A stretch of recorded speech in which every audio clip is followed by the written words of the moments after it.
बिस्मिल्लाहिर्रहमानिर्रहीम। Orient college तलगम की तरफ से ऑनलाइन लेक्चर्स के सिलसिले में बीएससी पार्ट 1 की फ़िज़िकल केमिस्ट्री के अगले लेक्चर के साथ मैं हाज़िर खिदमत हूँ। आज हम गिब्स हेल्महोल्ट्ज़ इक्वेशन की डेरिवेशन को लेंगे। Gibbs Helmholtz equation is relationship between Gibbs energy, enthalpy and rate of change of Gibbs energy with respect to temperature. Gibbs Helmholtz equation तीन फिजिकल क्वांटिटीज़ का रिलेशनशिप है।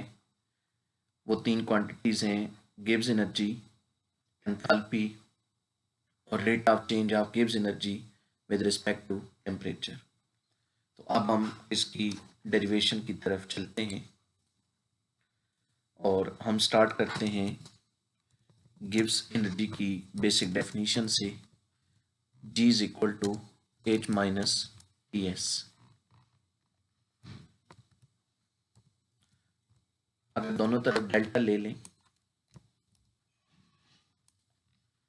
तो फिर हम लिखेंगे delta G is equal to delta H minus T delta S।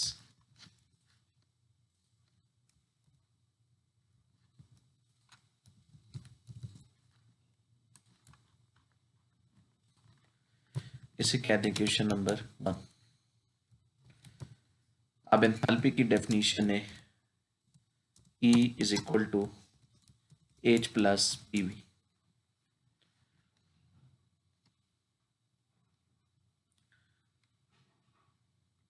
E is equal to H plus PV।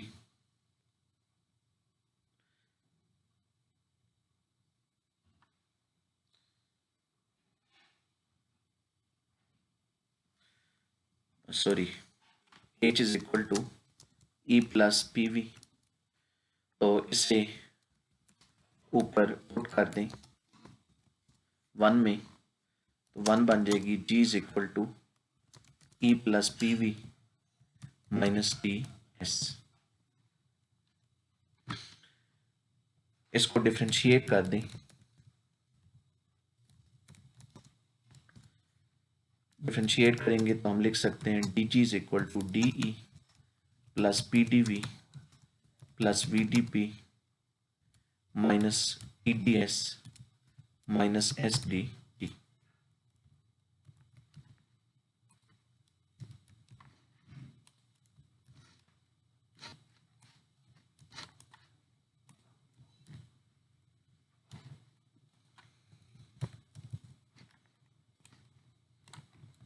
ये हमारे पास equation आई।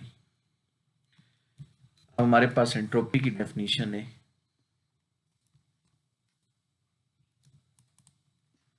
कि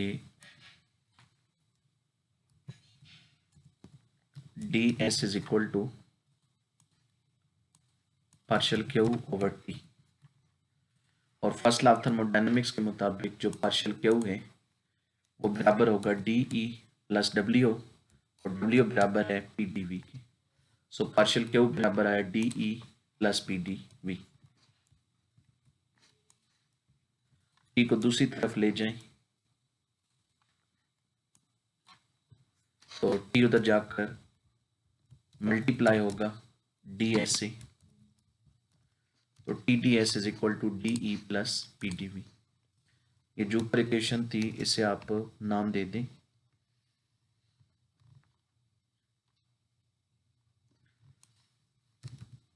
ये 1 थी और ये 2 थी।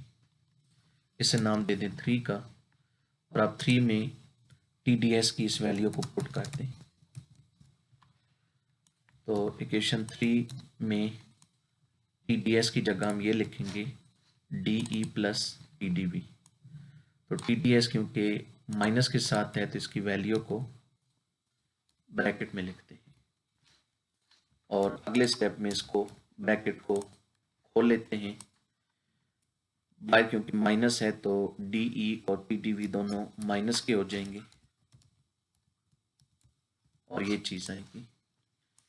अब इसमें PdV माइनस PdV कैंसिल हो जाएंगे और DE माइनस DE कैंसिल हो जाएंगे। तो बाकी बचेगा D G is equal to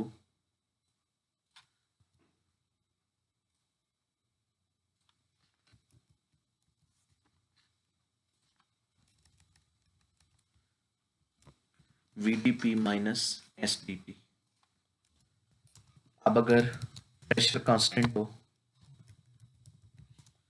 तो फिर चेंज इन प्रेशर जीरो होगा, यानी dp जीरो और फिर vdp भी zero.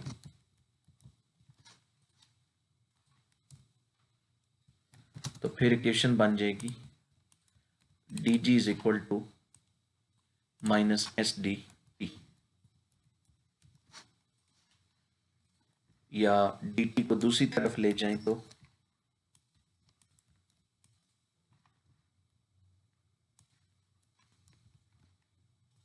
dg divided by dt is equal to minus S. अगर हम d को रिप्लेस कर दें पार्शियल से तो partial g over partial t, और साथ में कांस्टेंट प्रेशर भी मेंशन करते हैं, सबस्क्रिप्ट में p लिख दिया। तो फिर ये फॉर्म आई partial g over partial t at constant p is equal to minus S. इसे कहते हैं इक्वेशन नंबर 4। ये हमारे पास वैल्यू आई है partial g over partial t की। अब अगर हमारे पास दो स्टेट्स हों तो उनके लिए हम इक्वेशन 4 को यूं लिख सकते हैं। फर्ज करें पहली स्टेट में जो टेम्परेचर है वो गिब्स एनर्जी जो है वो G1 है और एंट्रोपी S1 है, और फाइनल स्टेट में गिब्स एनर्जी G2 है और एंट्रोपी S2 है। तो फिर हम इनिशियल स्टेट के लिए लिखेंगे partial G1 over partial T is equal to minus S1। इसे कहेंगे इक्वेशन 5, और फाइनल स्टेट के लिए लिखेंगे partial G2 over partial T is equal to minus S2। इसे कह दें कि इक्वेशन 6। अब 6 में से 5 को माइनस कर दें तो 6 की left side partial G2 over partial T, और फिर माइनस 5 की लेफ्ट साइड होगी partial G1 over partial T, और 6 की राइट साइड माइनस S2, फिर बीच में माइनस, फिर 5 की राइट साइड माइनस S1।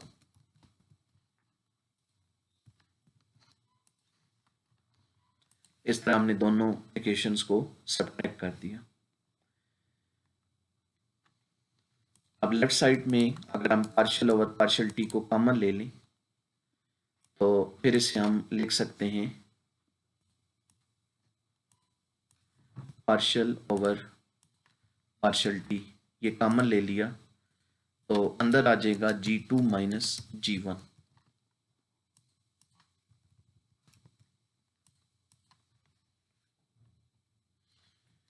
और राइट साइड में माइनस S2 और आगे ये दो दफा माइनस है तो S1 जो है वो प्लस का हो जाएगा,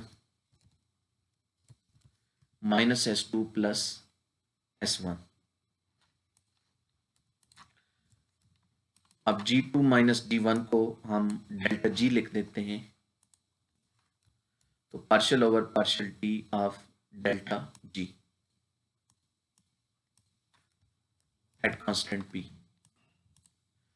और इधर ये करते हैं कि माइनस को कॉमन लेते हैं, माइनस कॉमन लेंगे तो अंदर इलामतें उलट जाएंगी, माइनस S2 प्लस का हो जाएगा और प्लस S1 माइनस का हो जाएगा।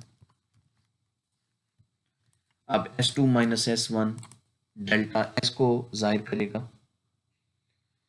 तो बाय माइनस है वो एज इट इज, तो ये आ गया partial over partial T of delta G is equal to minus delta S। इसे कह दें इक्वेशन नंबर 7।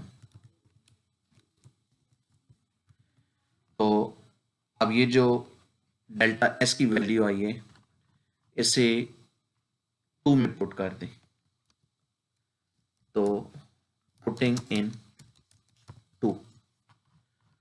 2 है delta G is equal to delta H minus T delta S.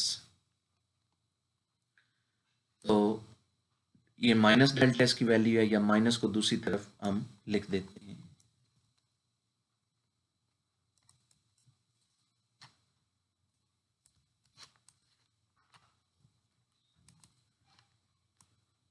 तो डेल्टा एस की जगह ये पुट कर दें। ये आया delta G is equal to delta H minus T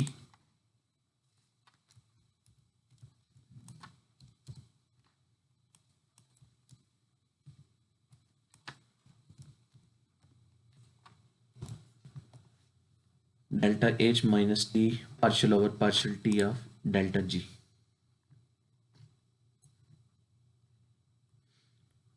तो माइनस 2 दफ़ा है तो ये प्लस का हो जाएगा। तो delta G is equal to delta H plus T partial over partial T of delta G at constant T. तो ये जो इक्वेशन बनी है this is called Gibbs Helmholtz equation. इसकी एक और फॉर्म भी हम डिराइव कर सकते हैं। उसके लिए हम ये करते हैं कि इक्वेशन की दोनों जो साइड्स हैं उन्हें टी स्क्वायर से डिवाइड कर देते हैं। इसे कह दें इक्वेशन नंबर 8। तो dividing equation 8 by T square. तो 8 को फिर हम यूं लिखेंगे delta G divided by T square is equal to delta H divided by T square और plus T over T square ये बन जाएगा 1 ओवर टी।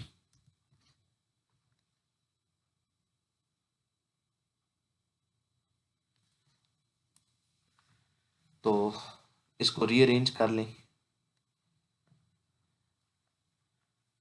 इसमें ऐसा करें कि जो डेल्टा एच की टर्म है इसे दूसरी साइड पर ले जाएं।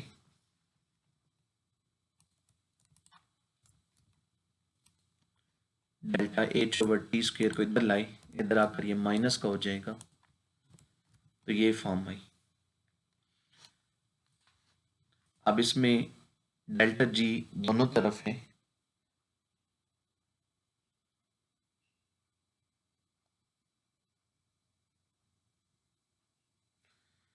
तो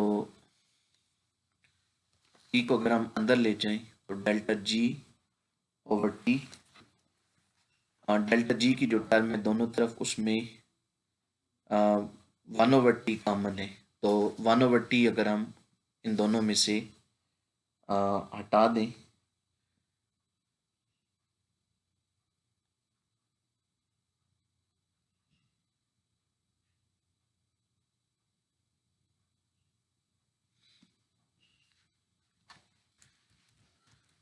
तो फिर हम इसमें लिख सकते हैं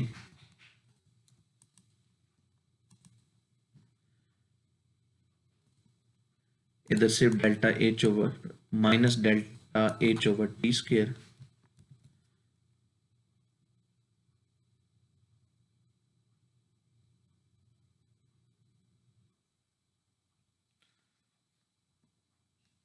और इधर आ जाएगा partial over partial T of delta ji over T. T जो है वो दोनों तरफ कॉमन था उसे हमने कैंसिल कर दिया।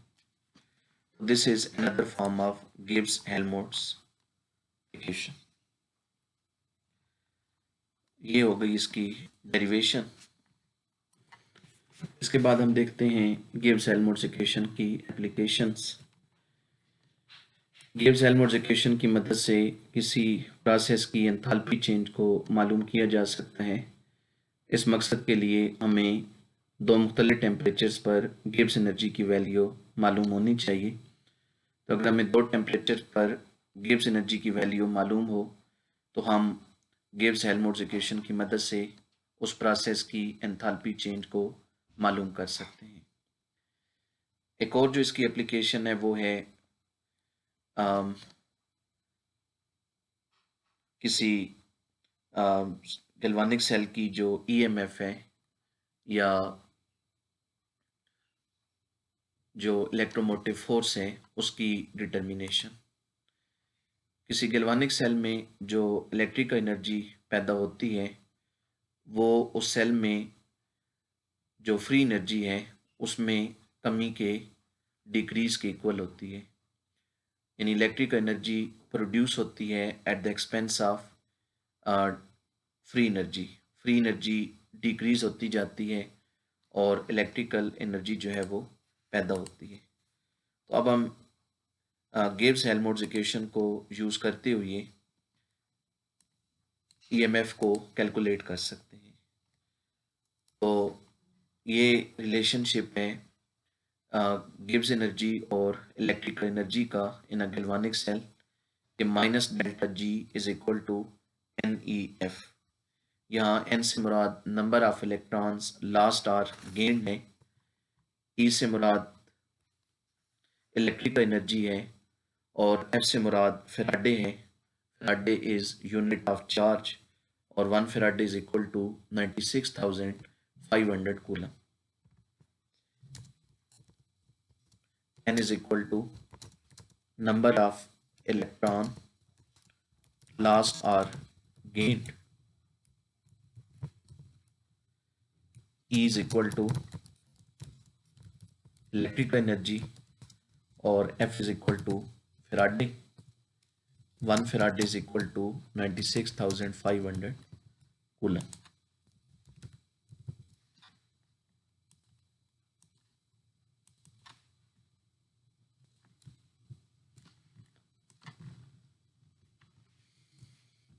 अब हमारे पास गिब्स हेल्महोल्ट्ज इक्वेशन है कि delta G is equal to delta H plus T partial over partial T of delta G. इसमें डेल्टा जी की जगह इस वैल्यू को पुट करें तो डेल्टा जी की जगह हम लिखेंगे माइनस एन ई एफ, या एन एफ को अगर हम बाहर ले आए तो minus N F T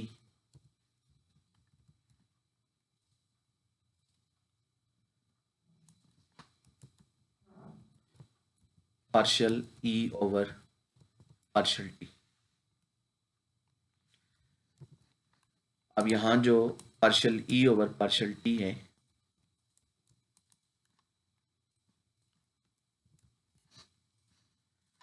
this is called cell coefficient. इसको सेल कोफिशिएंट कहते हैं या temperature coefficient of EMF of the cell. तो अगर हमें इस कोफिशिएंट की वैल्यू मालूम हो जो कि हर सेल के लिए अपनी इसकी एक ख़ास वैल्यू होती है, कांस्टेंट वैल्यू, तो ये वैल्यू अगर हमें मालूम हो तो फिर हम इस इक्वेशन की मदद से या तो गिब्स एनर्जी मालूम कर सकते हैं या फिर हम इसमें से एंथैल्पी को या नंबर ऑफ इलेक्ट्रॉन लॉस या गेन वगैरह को मालूम कर सकते हैं। अब अगर फर्ज करें कि टेम्परेचर कोफिशिएंट जो है वो ज़ीरो हो तो फिर ये पूरी जो टर्म होगी ये ज़ीरो हो जाएगी। Delta E over delta T zero हो जाएगा। तो फिर ऊपर जो इक्वेशन है